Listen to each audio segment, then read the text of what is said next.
My name is Noel Quinones. During the last 15 years, I have dedicated myself to developing strategic programs to address educational challenges in my country.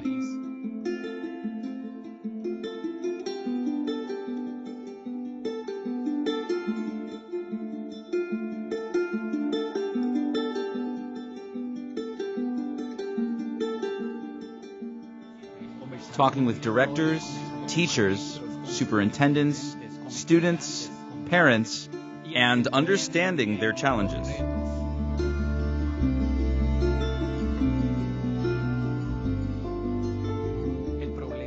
The problem is what happens after 3 p.m. At about 3 p.m., when students leave school, they go to a home where they don't have the support they need to better themselves. That is the beginning of school abandonment issues at an early age. My name is Angel L. Rodriguez Rosa. I am the director of the Antonio Badillo Hernandez Middle School from the San Antonio town in the neighborhood of Montana de Aguadilla. During the 2010-2011 school year, 46% of enrolled students didn't graduate 9th grade. The following year, 2011 to 2012, 48% of enrolled students didn't graduate. In 2012-2013, we identified that from 125 students, 64 were not going to graduate. Ashley, Virginia, Shalimar, Jacob, Jomar, JDL, and Victor were 7 students from the 64 that were borderline failing. They were normal kids. They were talented. Jacob was very popular with the girls. He was the DJ, the one who had the music equipment and made the connections. Victor has a lot of talent. He has an amazing voice. I hired him for all my environmental club activities because he is a beautiful singer. JDO liked sports. He loved basketball. He's a great boxer. Shalimar could have been a great coordinator or in public relations.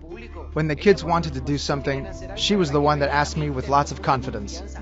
Virginia was a very interesting girl, friendly, funny. A student with a strong voice. I told her she had the voice of a public speaker. Ashley is the typical girl that every boy falls in love with. She's respectful, a brilliant girl. When you called Jomar to talk to him and he said yes, he would come through. He was a man of his word. Jomar was very talented raising horses. Jomar knows how to control a horse. And he is very talented. They really are all talented. But there doesn't exist a connection between talent and their potential with the reality of life. Many of these students that don't graduate end up abandoning school altogether, becoming parents at a young age, children raising children. They are living with their tired grandparents that are not capable of managing their grandchildren's situations, eating worst quality food because they can't do anything else or because they don't have the resources for anything else. They abandon school without knowing what they are doing and succumb to a life of poverty. Wherever we go, on the radio, medical offices, what we hear is that it's the teacher's fault or that it's a bad school. At the school, we have everything that you find at a private school. Innovative programs, engaged teachers, technology. But at the end of the school year, we saw those numbers again. 46% and 48% of kids dropping out in 9th grade. For the 2012-2013 school year, the abandonment rate had gone up to 51%. We were doing something wrong.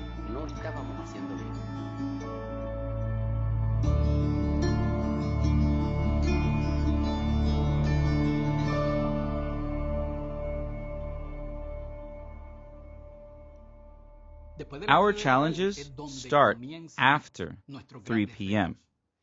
Kids come home from school, don't find a familiar environment that supports them with their school responsibilities. That is the path that leads to this cancer that our country is facing: school abandonment at an early age. And that is where Nilda Prieto's project comes in.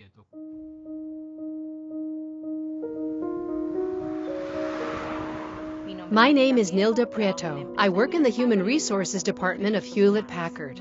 We have different community involvement projects, and one of them is focused on education. From February to May 2013, I worked with the teachers, the community, and the director to make sure that these kids stayed in school. The first thing that we did was design a mentoring program.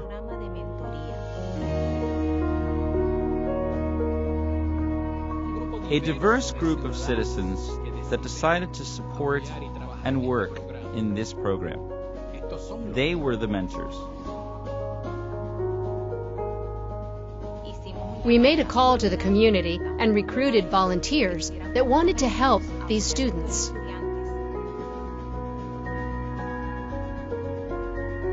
By the end of January 2013, we called the students to visit Hewlett-Packard.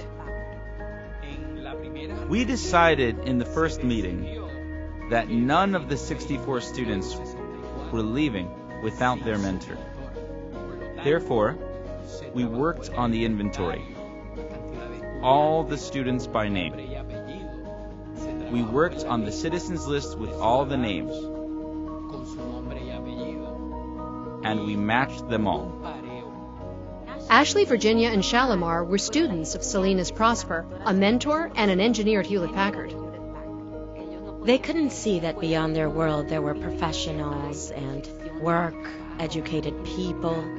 They could only see what they had at home, what they had around. Jomar was paired with Edwin Hernandez, engineer from LifeScan. Jomar needs math, English, Spanish, science, and history. Victor worked with his mentor, Rosa Quinones, retired from the field of technology. Where did we fail? How did we fail? Who failed them? Jacob got paired with Adrian and his wife Liz, both engineers at Hewlett-Packard. It was more than a social duty. It was an answer to what I was taught at home.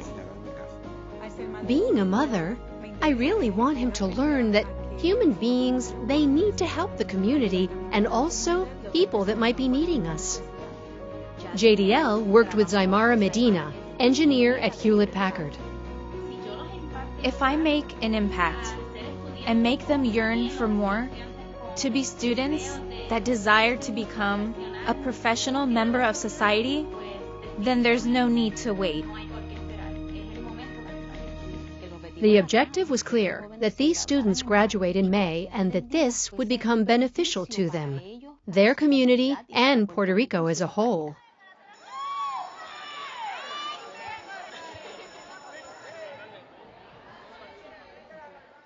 When we started the program, mentors started noticing the drama. I picked them up every day, from Monday through Thursday at 5 p.m. until I took them back. They didn't pay attention. They didn't respect what I asked them to do. They were texting all the time. They didn't give me their cell phone. They just kept texting and laughing. And working with them every day has been a real challenge. JDL was living in a difficult situation. My brother got into trouble. He took a dangerous path and was in jail. It's not easy to see your brother there. He showed me his bruises from fighting with 5 guys. That's not easy. Mom and Dad focused on his brother, and JDL focused on what he liked. Sports, boxing, but he didn't notice that he was not paying attention to his studies. They are working with students that possibly are behind 2 to 3 school years. Victor was failing science. He had 36% in science, 54% in math, and 56% in Spanish. When you visit their home, you will understand. The grass is super high, trash everywhere. And you think, well, wow, how can a human being live here? He was very behind. I told him, you are very behind. If you wouldn't have stopped doing all your homework, you wouldn't have had to write that much. My hand hurts. Don't tell me your hand hurts. We played handball yesterday and your hand didn't hurt. Today, we're doing this homework and we're not leaving until we are done. Students without any study habits. When I saw his notebook for the first time, it had like 2 pages with notes from 3 or 4 months. When we visited Jacob's house to meet his mother and observe the environment that he lived in, we noticed that he spent a lot of his time alone. The financial situation has forced her to have a job with a difficult schedule and bad pay. She works a lot. When she gets home, she's tired. Most of the afternoon and evening has passed, so her opportunity to discipline her son and create a studying routine has passed. Students have to learn matrices and mathematical equations when maybe their parents never even learned to add and subtract. Therefore, you are facing a community with many difficulties.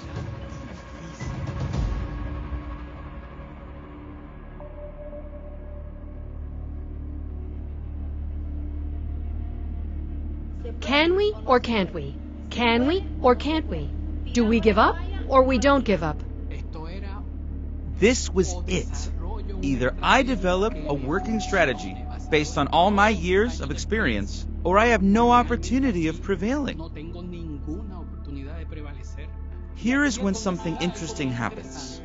Recognizing that everyone is motivated by something, they started identifying what motivated each of the students. He has so many talents. He likes volleyball. They made special volleyball tournaments so Victor could participate. He sings. I took him to meet a friend of mine, Enrique Colon. Enrique started giving him singing tips. He entered the cabin and he sang. You could tell he was absorbing every detail of what I was saying. Adrian started calling me the sound guy when he found out I threw the parties at the school. That I'm the one who sets them up, I'm the one that mixes everything so it sounds good. He knows all about frequencies. He understands the potential of sound. I had subwoofers at home for my SUV and they were covered in wood. Until Adrian saw it and he said, that can't be there, you have to cover that. It'll look better, nicer. I just did that without thinking. That's not acceptable. If you're going to have a business, what's going to happen to you? And our relationship blossomed when I upholstered the bass.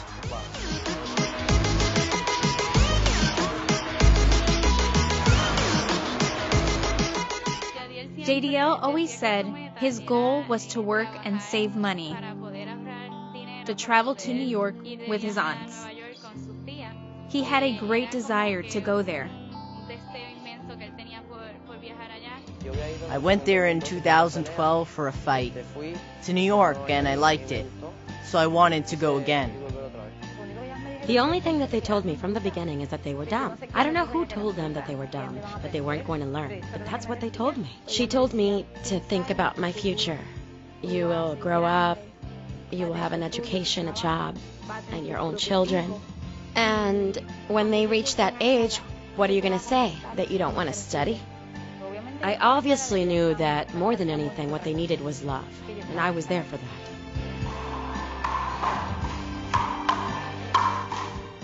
He has great talent to play handball, a sport where you need your hands.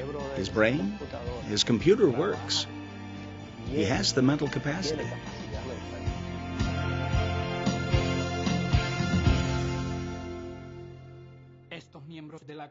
These members of the community started earning the respect of the children. The kids began to see that their mentors really wanted them to succeed. Everything changed. Everything really changed. Thanks to the time that she dedicated to us, I am now okay. With good grades, I'm respectful, I respect everyone. She made me understand a lot of things. We did a science project of natural resources. We strolled through the river, looked at the rocks, the birds, the trees. We did a whole project on that. Projects there, tests here. When we went to pick up the grades, I was very surprised. They were A's, B's, and C's. No D's or F's. Seeing that motivated me even more to keep moving forward, to keep taking the tests, being firm. When I saw that Adrian was trying to help me, and he's not even family, I thought to myself, he really wants to help me, so let me see if I really could try them. And I let him help me. We'd pick him up every day because he's on the way. If I have to go buy something, Adrian takes his notebook out and it's time to study. These two go together, strong vowel, weak vowel. During the day, we would go over the rules. After 5 to 20 minutes of rules, we focused on the test. Challenging. What did you learn? Apply the rules. I said, Jacob, think about yourself tomorrow. Concentrate. Don't be scared. It was going to be the first time he took a test after I don't know how many years since he had actually studied.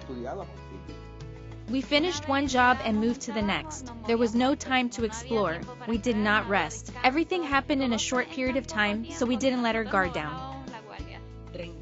39 students were no longer failing. 39.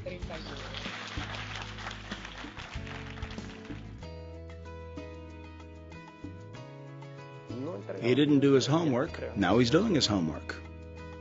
He didn't go to class. Now he's going to class. One time he had a history test, and the teacher asked, "Are you going to take it?" "I'm not sure, teacher." He wasn't sure he was going to do well. And he told her he was going to take it. "I'm going to take it because I gave Edwin my word, and I have to fulfill my promise." I sat at the desk with my heart beating fast, waiting for the test. I saw an 87% and said, I can do it. I ran to the classroom, called Adrian very happy, and told him, I can do it. I told him, if you work hard, I'll take you to the volleyball game. And if you graduate, I'll get you the volleyball that you want. I bought him the ball that he wanted, and he responded. I had a 56% in math and got 100% in yesterday's test. Wow. You see you can do it? You see how well you did? And he was happy, showing everyone his grade. Look what I got.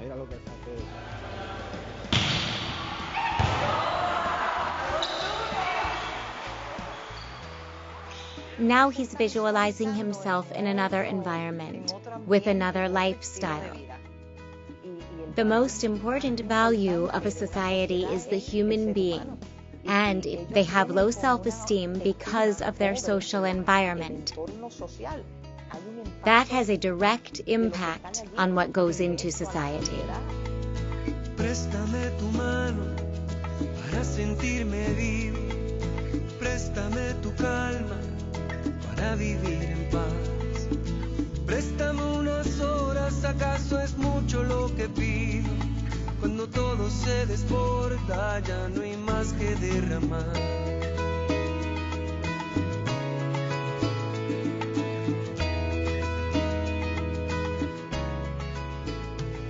It's a pleasure and honor to declare that these students have graduated. Congratulations. Préstame tu risa, que la mía no da más. Préstame unas horas, acaso es mucho lo que pido. Cuando todo se desborda, ya no hay más que derramar.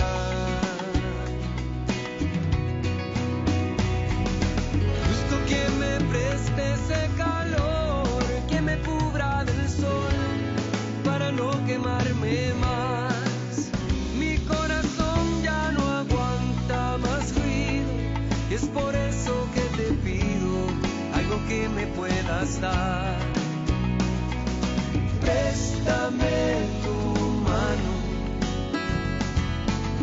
Préstame tu mano,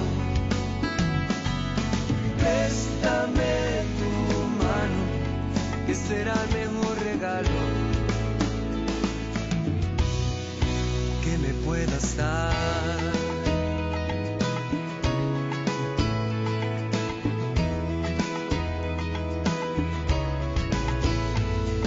Te presto mis zapatos y verás lo que he vivido. Estoy a orillas del camino y aún me falta andar. Préstame unas horas, acaso es mucho lo que pido. Cuando todo se desborda ya no hay más que derramar. Busco quien me preste ese calor, quien me cubra del sol para no quemarme más. Mi corazón ya no aguanta más ruido y es por eso que te pido algo que me puedas dar. Préstame tu mano, préstame tu mano, préstame tu mano, que será el mejor regalo que me puedas dar. Que me preste ese calor, que me cubra del sol para no quemarme más. Mi corazón ya no aguanta más ruido y es por eso que te pido algo que me puedas dar. Préstame tu mano, préstame tu mano, préstame tu mano, que será el mejor regalo. Students graduating. We have been developing this project for years. The first year, from the 64 students, 95% graduated, 97% the second year, 100% the third year. From then on, we have eradicated school abandonment at an early age at this school, one of the most complex schools in Puerto Rico. Therefore, if you do not address the students' needs after 3 p.m., and you do not create discipline,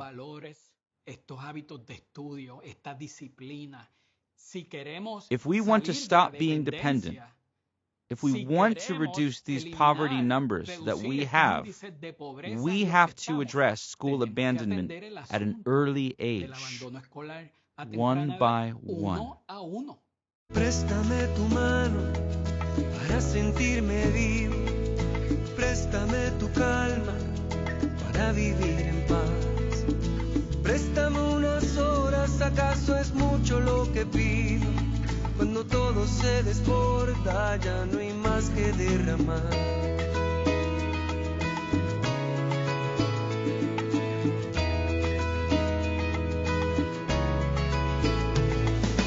Préstame tus ondas para compartir contigo. Préstame tu risa, que la mía no da más. Préstame unas horas, acaso es mucho lo que pido. Cuando todo se desborda ya no hay más que derramar.